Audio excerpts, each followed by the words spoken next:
الحمدللہ رب العالمین والصلاة والسلام علی اشرف الانبیاء والمرسلین وعلی آلہ وصحبہ اجمعین۔ 7ویں پارے کا خلاصہ مکمل ہو چکا ہے اور آج ہم 8ویں پارے کا خلاصہ جو ہے شروع کر رہے ہیں۔ 7واں پارہ جو ہے اس کے اندر جو سورہ الانعام آئی تھی وہ اس 8ویں پارے میں بھی کچھ ہے، تو اس کے جو 8ویں پارے کی جو پہلی آیت ہے اس کو اگر ہم دیکھیں تو وہ کچھ یوں ہے کہ وَلَوْ أَنَّنَا نَزَّلْنَا إِلَيْهِمُ الْمَلَائِكَةَ وَكَلَّمَهُمُ الْمَوْتَى،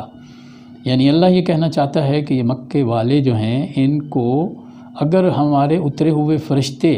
وہ ان کے اوپر نازل ہو جائیں اور قبروں سے مردے کھڑے ہو جائیں اور وہ ان سے گفتگو کریں تب بھی یہ اس کو نہیں ماننے والے، اللہ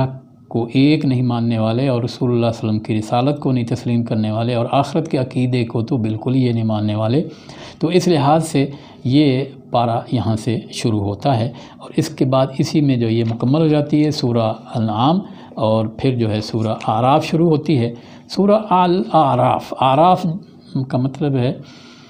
جمع ہے، ایک لفظ ہے عرف، عرف کہتے ہیں اس کلگی کو جو مرغے کے سر کے اوپر اونچی ہوتی ہے۔ تو یہ بھی چونکہ ایک منظر ہے جو میں بعد میں بیان کر رہا ہوں، اس منظر میں جنت والے جنت میں ہیں، دوزخ والے دوزخ میں ہیں اور آپس میں گفتگو کرتے ہیں، اور یہ اعراف والے بھی جنت والوں سے بھی گفتگو کرتے ہیں اور دوزخ والوں سے بھی گفتگو کرتے ہیں۔ تو یہ اللہ تعالیٰ نے ایک منظر بیان کیا۔ تو اس صورت کا جو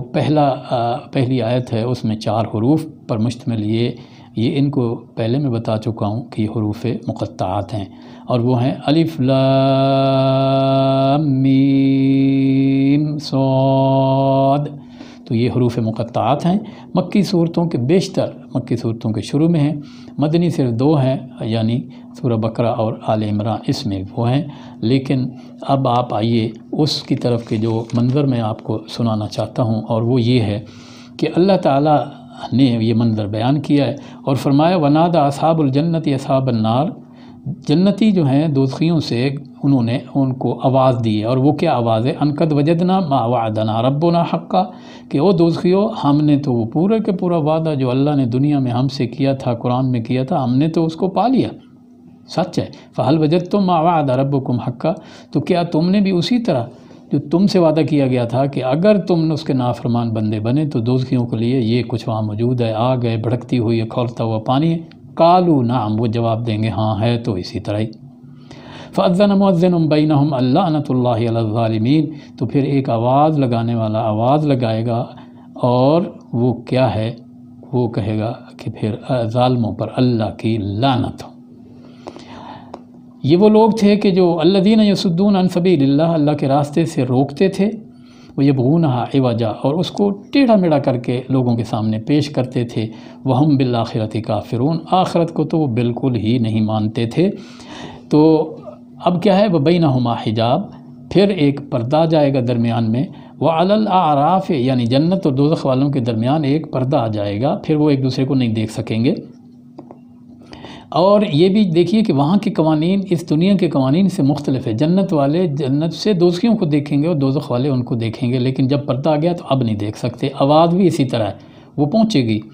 اور یہ کیا ہے؟ وَعَلَى الْأَعْرَافِ رِجَالٌ يَعْرِفُونَهُمْ كُلًّا بِسِيمَاهُمْ، اور اعراف والے جو اوپر ہیں وہ کیا ہے؟ جنت والوں کو پہچانیں گے، کیونکہ ان کے دوست تھے، یہاں رہا کرتے تھے، اکٹھے تھے، محلے دار تھے، تو ان کو پہچانیں گے ان کے چہروں سے، اور پھر وہ کیا ہے؟ جنت والوں کو آواز دیں گے ان سلام علیکم، کہ ان کو سلام کریں گے، یعنی ان کو سلوٹ ماریں گے اور کہیں گے کیا بات ہے۔ لم يدخلوها وهم يطمعون، یہ سلام کرنے والے اعراف والے ابھی داخل تو نہیں ہوئے جنت میں، لیکن کیا ہے؟ وہ ابھی دل میں خواہش ہے کہ انشاءاللہ اللہ تعالی ہمیں بھی جنت میں پہنچائے گا۔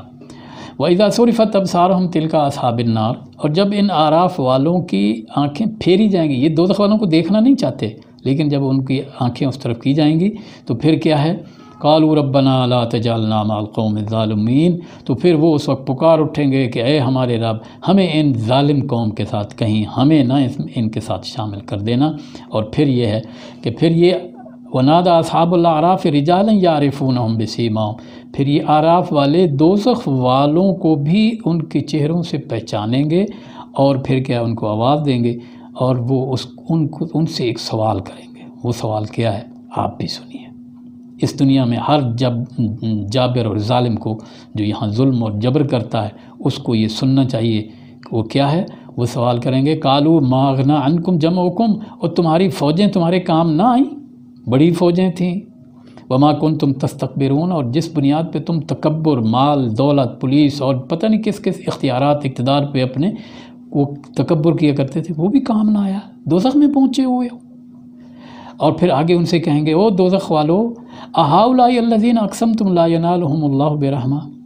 تم یہ نہیں کہا کرتے تھے وہاں کہ یہ جو نیک لوگ ہیں ان کو دنیا میں بھی اللہ کی رحمت جو ہے وہ نہیں ملی ہے، ان کو آخرت میں بھی نہیں ملنے والی ہے، وہ دیکھو وہ تو جنت میں کھڑے ہوئے ہیں، تم تو وہاں یہ قسمیں اٹھا کے یہ بات کرتے تھے۔ اور وہ کیا ہے، ان کو تو کہا جا رہا ہے جنت والوں کو ادخلوا الجنہ، جنت میں آؤ، داخل ہو جاؤ، لا خوف علیکم، تم پر اب کوئی خوف، کوئی ڈر نہیں، ولا انتم تحزنون، اب تم پریشان بھی نہیں، ہمیشہ کے لیے حزن اور خوف ختم ہو گیا۔ ونادى اصحاب النار اصحاب الجنہ، اب دیکھیے دوزخ والوں کی باری آئی اور وہ کیا ہے، اب وہ جنت والوں کو آواز دیتے ہیں، تو وہ آواز ان کی پہنچے گی وہاں، جنت والے سنیں گے وہ کیا کہنا چاہتے ہیں، سنیے۔ وہ دوزخ کی بھڑکتی ہوئی آگ میں اور کھولتے ہوئے پانی جو ان کو دیا جاتا ہے، اس کے نتیجے میں جو کچھ ان کے ساتھ معاملہ ہو رہا ہے، وہ کہیں گے ان افیضوا علینا من الماء، وہ جنت والو کچھ ہمارے اوپر رحم کرو، کچھ یہ جو کچھ تمہیں نعمتیں ملی ہوئی ہیں، گویا کہ یہ جہنم والے وہ نعمتیں بھی دیکھ رہے ہیں، جنت کا منظر دیکھ رہے ہیں، تو کہیں گے کچھ پانی ہمیں دے دو، تھوڑا سا ہمیں پانی دے دو، او مما رزقکم اللہ، یا جو رزق اللہ نے تمہیں دیا ہے کھانے کو اس میں سے کچھ دے دو۔ وہ جواب پتہ کیا دیں گے، وہ یہ دیں گے قالوا ان اللہ حرمہما علی الکافرین،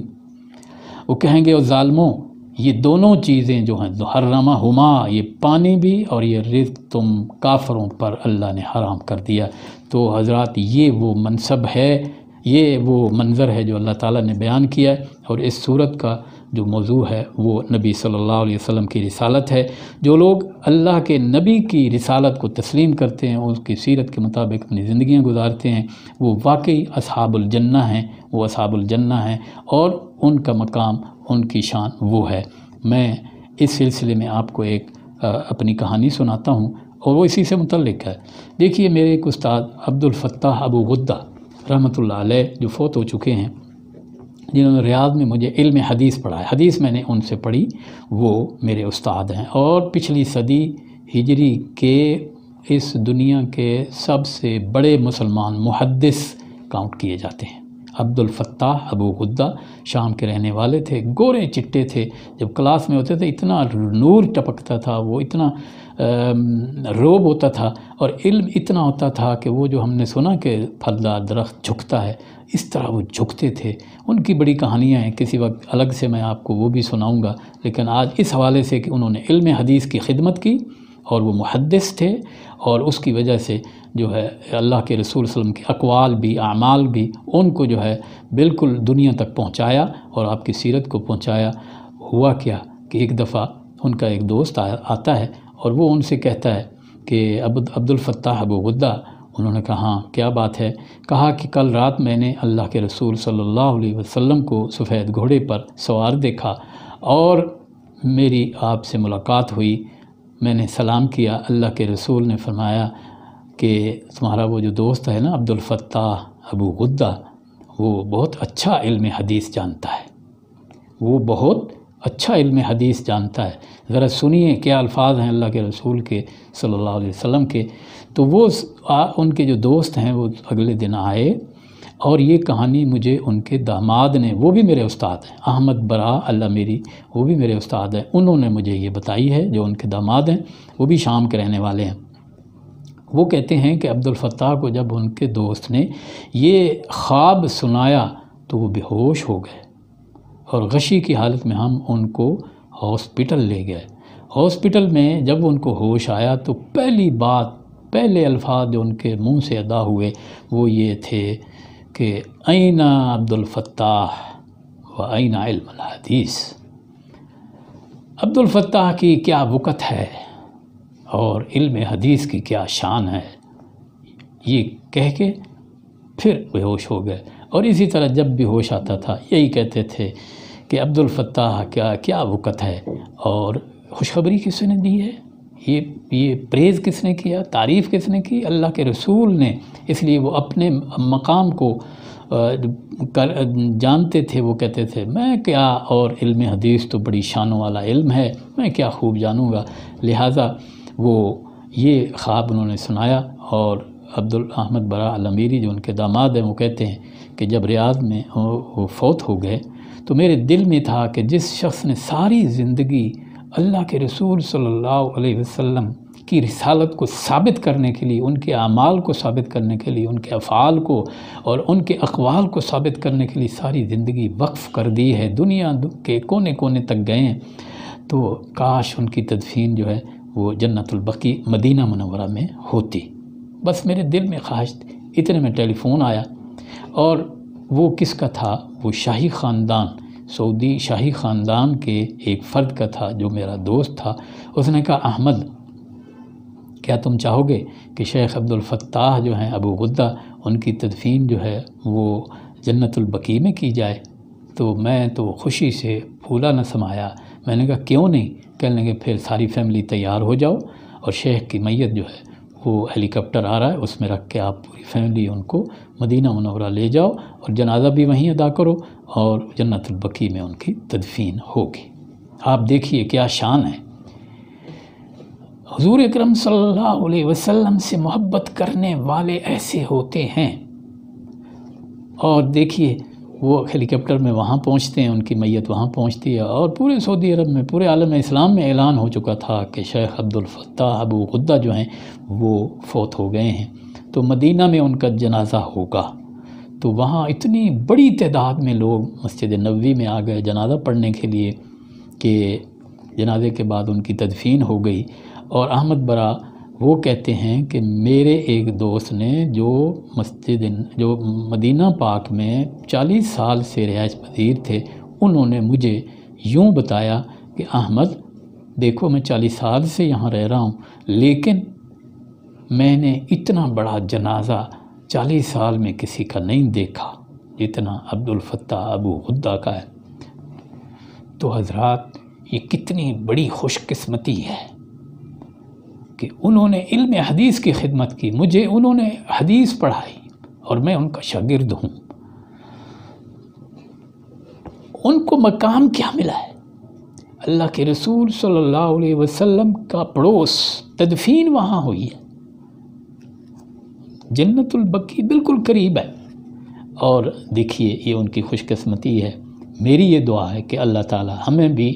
یہ جو سورہ اعراف کا جو مرکزی مضمون ہے وہ رسالت ہے، اس کے اوپر جو دلائل ہیں وہ اس میں دیے گئے ہیں، ہمیں سمجھنے کی توفیق عطا فرمائے، اور ہمیں بھی علم حدیث جو ہے اس کو سمجھنے کی توفیق عطا فرمائے۔ آپ دعا کریں، میں کوشش کر رہا ہوں کہ کچھ دنوں تک علم حدیث کو تھوڑا سا میں پروموٹ کروں، تھوڑا سا جو ہے اللہ نے جو تھوڑا مجھے علم دیا ہے اس کو میں آپ تک پہنچاؤں۔ انشاءاللہ میں الگ سے اس کی ریکارڈنگ کروں گا اور وہ بھی آپ تک پہنچے گا۔ بس میرے لیے بھی دعا کیجیے۔ آخر دعوانا الحمدللہ رب العالمین۔